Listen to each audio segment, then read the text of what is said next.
your screen off, or you can have it on. It's kind of up to you. So how many covalent bonds? Oxygen is 2. So back in Chem 104, I wanted to mention this. We did Lewis structures, and in Lewis structures, you're just trying to obey the octet rule. In organic chemistry and biochemistry, it really is this. The oxygen makes 2 bonds. If oxygen has 3 bonds, it's just not going to make sense. Hydrogen, of course, is just 1. Carbon is going to be always 4. And halogens, they just need 1 bond to get to their octet. All right, so we're going to name. So this one, it doesn't matter which end you number from. The OH is at number 3. So this is just 3-pentanol. There is, in these names, the AN is important, because why is it important that we have the AN in there? Be our first bonus question of the night. Anybody? Because it shows that we don't have any double or triple bonds. Yeah, so it's telling us it is saturated. Was that Emma? Yes, sorry. Okay, no, you're good. She is right. So that was something when we were going over the worksheet with some of you during the office hours, that you do have to always have that AN in there. I don't know if we run into it. We don't today. I think there was one in the notes, and next Monday we'll actually do a review, a practice for the celebration. All right, on number 2, the OH does end up in the middle. The numbering, the OH always takes preference. Because the OH ends up at number 3 either direction, then we do want to start here so that this methyl group has the lowest number possible. But you do always look at the alcohol first. So it's a 2-methyl and then 3-pentanol. Pentanol. So like that. The OH does not have to be number 1, but it can be. And so 1, 2, 3, 4, 5, 6, 7. So it's a 1-heptanol. We do put the number 1. The exception is in a cyclo. We don't put a number, even though it's at 1. And then that's an ethyl at number 4. So 4-ethyl, 1-heptanol. And then this one, of course, is 1, 2, 3, 4. So 2-methyl and 2-butanol. All right, and then classifying. So classifying is looking at the carbon the OH is attached to. So this carbon, how many carbons is it attached to? So this is a secondary because it has a carbon on each side. So on A, that's a secondary. B is a secondary because, again, it's this carbon.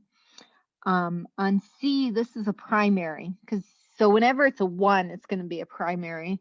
And then this one, it's not the carbon number, but this carbon is attached to 3 carbons. So D is a tertiary. So questions with any of that? All right, and then we get to draw them and rename them. So you can just draw carbons if you like. The OH is here, and then at 3 there's an ethyl, and then we renumber it. So 1, 2, 3, 4, 5. So it should have been a 3-methyl and 2-pentanol.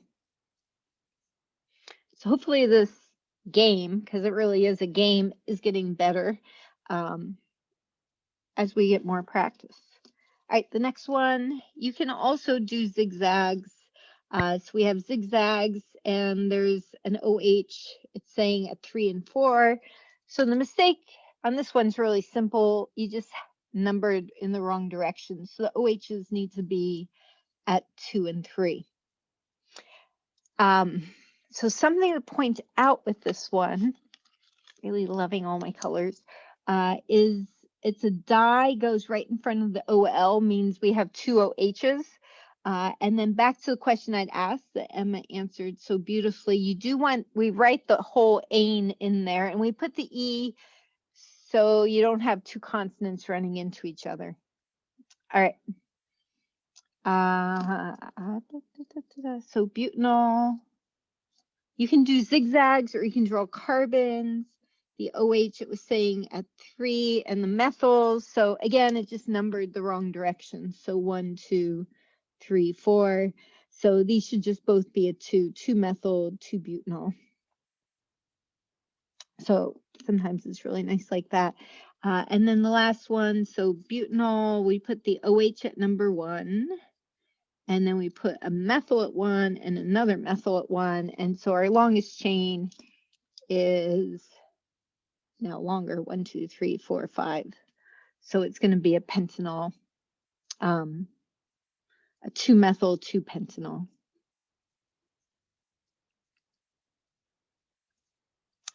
And even though the naming, like, you're not going to have to name organic chemicals again in your life, but it does change how you look at molecules for the rest of your life. And you will all see pictures of molecules, whether it's in a textbook or on drug handouts and stuff, which is really cool. Yeah. All right. Boiling points are always much higher for alcohols because they H bond. That OH, that makes them actually quite a bit higher. They are much higher. And same answer, that OH, they're hydrophilic. They can do an H bond with the water. So it's pretty much the same idea, same answer. For number 6, you could have just said it's hydrophilic or it's polar, but the H bond also works. All right, and then I just realized, nope. All right, we're doing boiling point. So do make sure I do usually do boiling point before solubility, but maybe not. So for boiling point, we pick the higher carbons. So the octanol, the butanol, because it H bonds, and this one, because we have 2 H bonds. And for water solubility, we want the fewer carbons. So fewer carbons, smaller surface area, same here, fewer carbons, and then more H bonds. This one has 3 H bonds.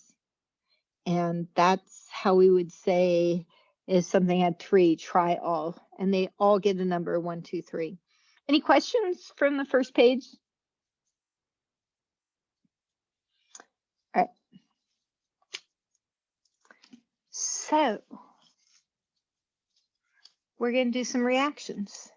So cyclohexanol, however you like drawing it, are OH, and the OH always gets to be at number 1, but it is considered a secondary alcohol, and then the methyl would be at number 2.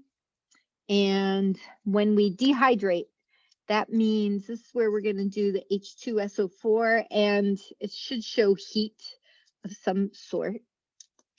Hang on the worksheet, I forgot the heat symbol. And if it helps you, you can put the star where the OH was. The methyl is still there.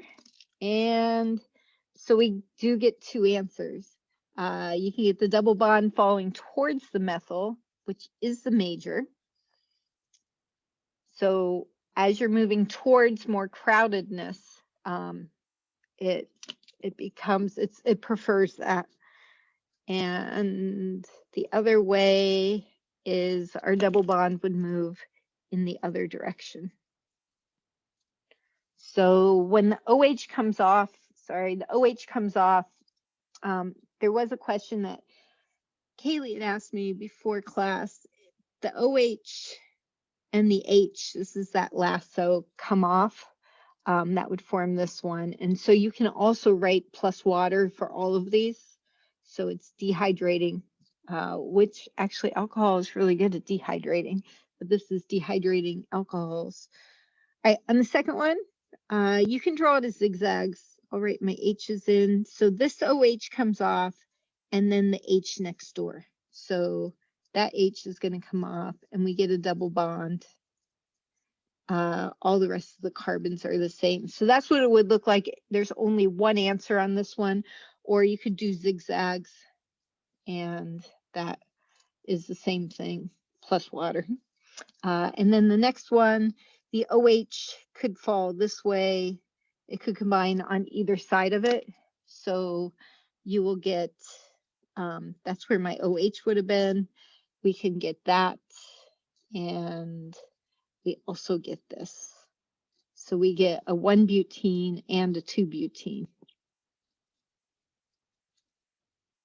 And the 2-butene can be cis or trans. That is the major one.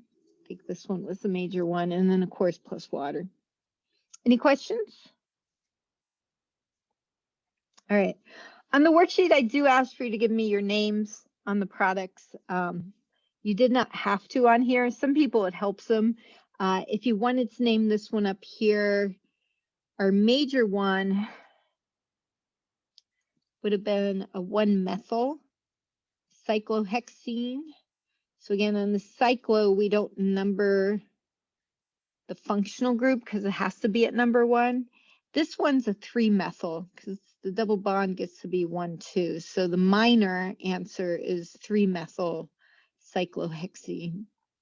The naming is always good practice because it also fills in little blips that we might have.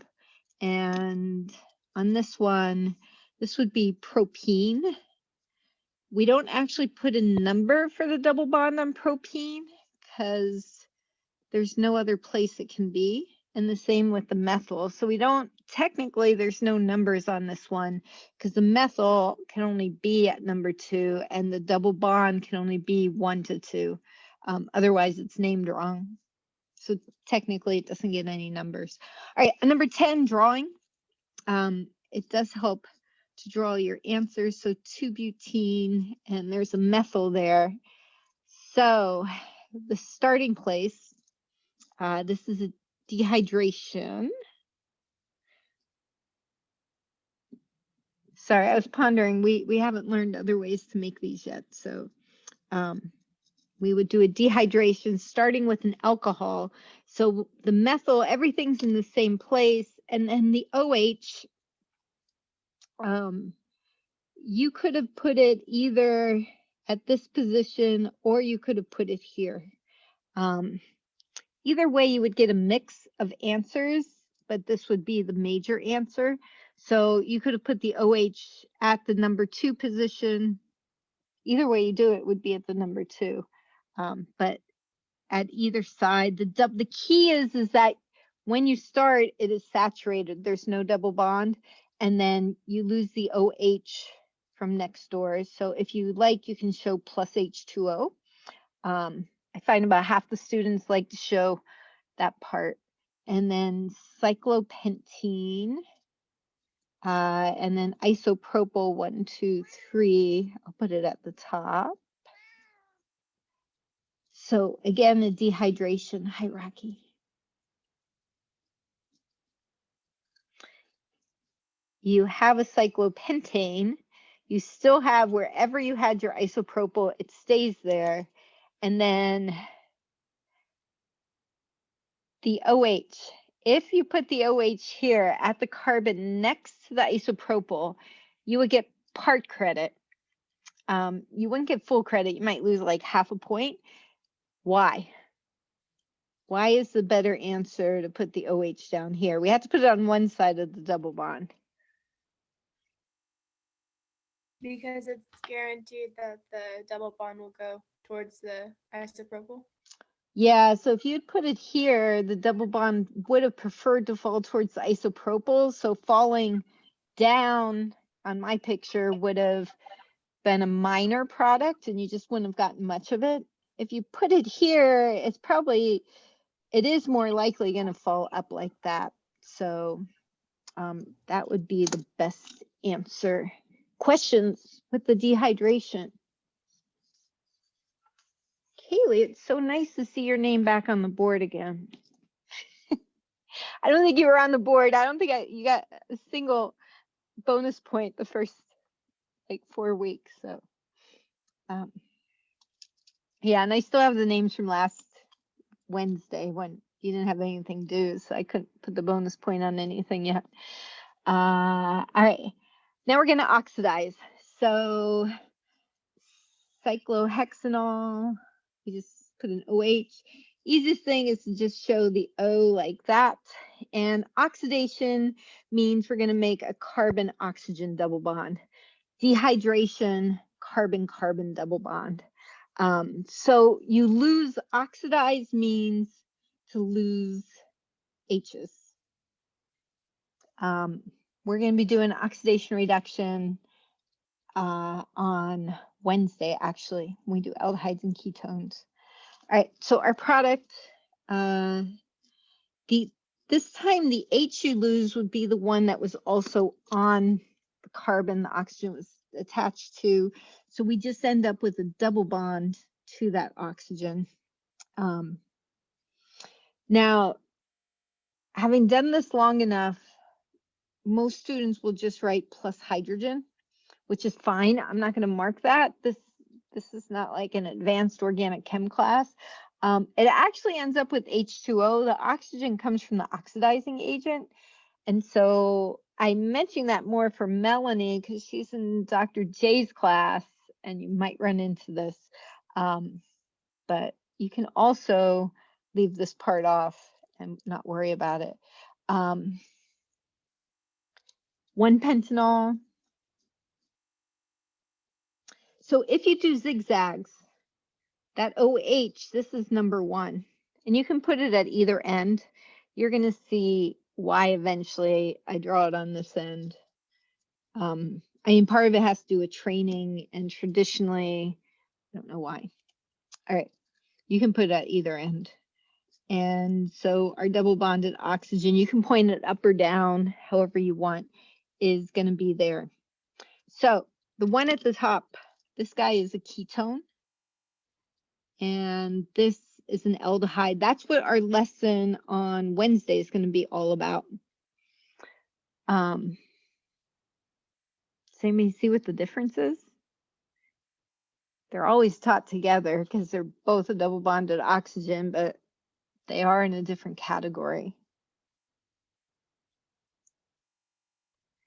And aldehydes are always at carbon number 1. And the other thing I want to mention about aldehydes, because I have more space here to mention it, and because I went there in the next question. Ketone, it stops at this point. Aldehydes can continue, can be further oxidized. They're actually really easy to oxidize. We're going to do it. We're going to do that step on Wednesday. So next Monday, when we do a review, we'll actually be able to walk through both steps.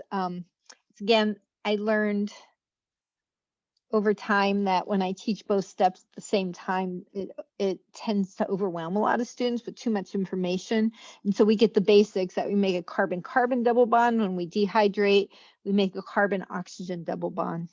All right, the next one is, so a primary makes an aldehyde, a secondary made a ketone.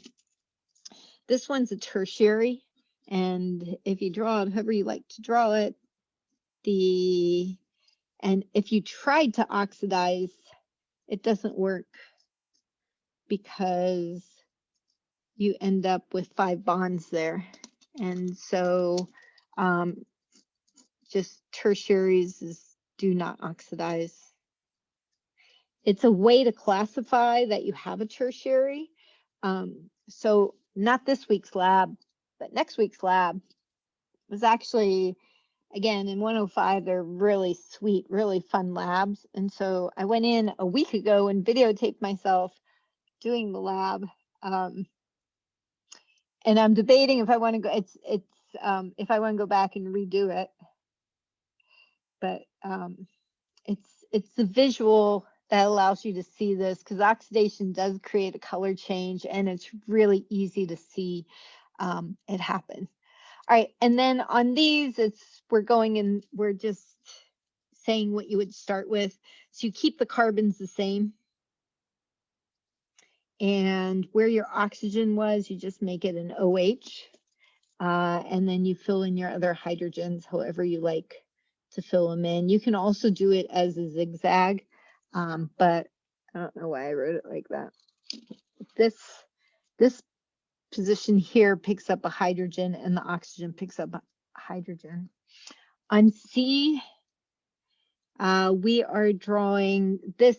This is the step the aldehyde's going to go to. So just it goes back to the same thing, that you get your 3 carbons, and this is going to be an OH group. So basically it goes from this step to the aldehyde, and then the aldehyde becomes this. This is called a carboxylic acid, and we'll worry about that on Wednesday.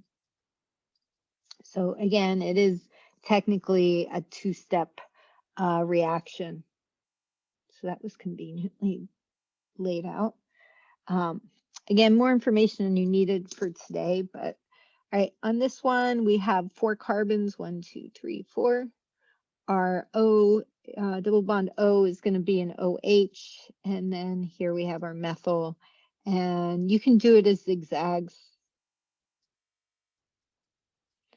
But the H's, this one's easier to show you. These are the H's that we're filling, or that we're going to be taken off to go from that to that. So those are the H's that are lost. Some people, that helps them. All right, and then this one, I did want to point out, or maybe I can ask that as a question. This is not cyclohexanol. Why is this not cyclohexanol?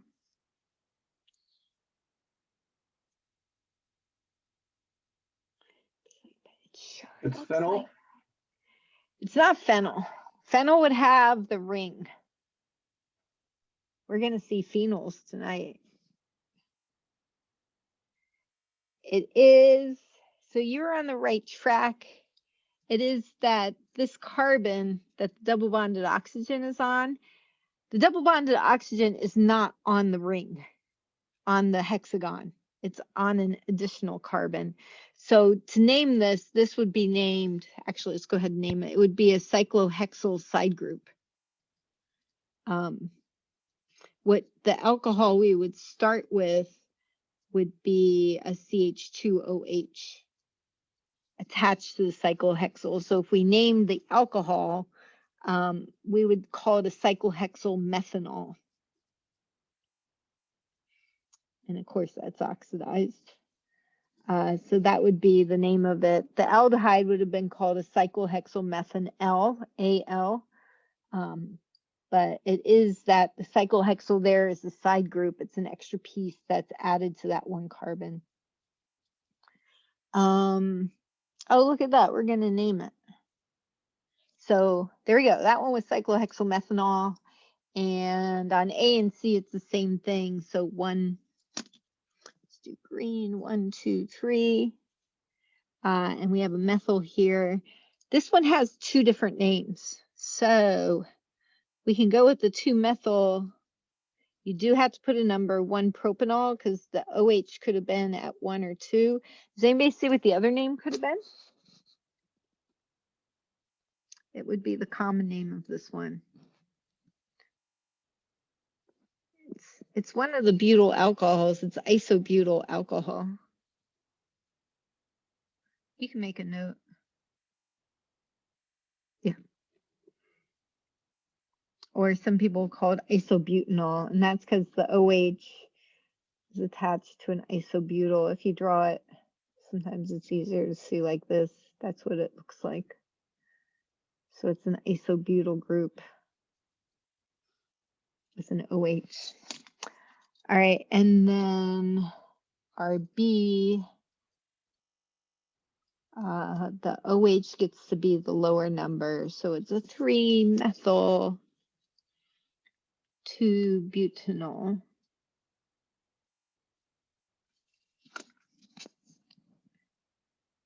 Except with lots of words all over the place. So questions? The reactions, keep them simple. They're really simple.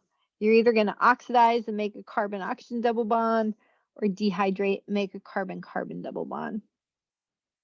Any questions?